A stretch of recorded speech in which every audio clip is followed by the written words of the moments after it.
As we come to our third Sunday, we talk about the heart of our congregation, again with worship, education, now connection. So, good morning. My name is Richard Schumann. I am husband to Brooke. I am father to Caleb and Raina. We usually sit up here. I'm here today to continue the talk that was started last week and regarding the generosity of this congregation and the things that it goes to serve in mission and in the community. I've been on council for 2 years. I just re-upped for another 2. So I've been a part of this church for, since I met Brooke, so over, 16, 17 years at this point. For those who don't know, I have spent my entire life in working with nonprofits. That should tell you 2 things about me.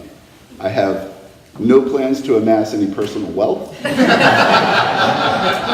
I will spend the better part of my life trying to get money to help those nonprofits that I am a part of. To that end, it brings me here today. In my current role, I am Executive Director for Family and Community Services of Somerset County. Our primary services are mental health, outpatient, and substance abuse, outpatient. In addition to that, we also provide services specifically in the area of domestic violence. And a year and a half ago, I was approached by Bound Brook High School to start to conduct groups in the high school for recent, what they call them newcomers. So kids that have come over from Peru, El Salvador, Ecuador, who are not only trying to assimilate into the high school, but who have stopped going to high school in a lot of cases because they had seen and experienced a lot of horrific things. We agreed, and I got a whopping $2,000 from the school system of Bound Brook. It was a nice start, and we were able to do some groups. So this is also a story of parlaying your money into other opportunities. So during one of the meetings with the congregation in council, we were talking about other services, and I had suggested, I had this opportunity. Your generosity helped fund the groups for the rest of that year. I was then also approached to maybe consider doing this in the middle school. So having now received $2,000 from the school, $7,000 was your donation for us to continue those for the rest of the year.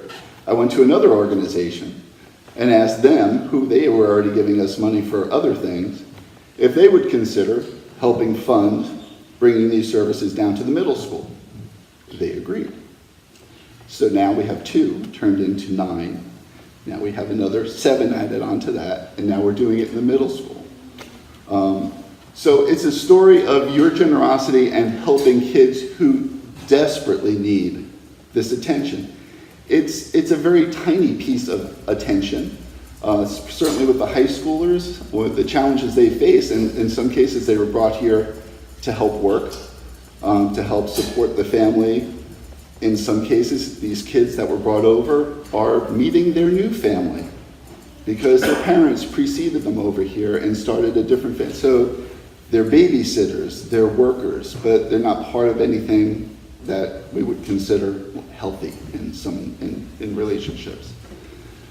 So you're helping that, and I appreciate that tremendously because I see it every day. We are in Bound Brook, New Jersey. 30% of our clients that we serve are Spanish speaking, which is kind of a weird carve out for Somerset County, but that is our life.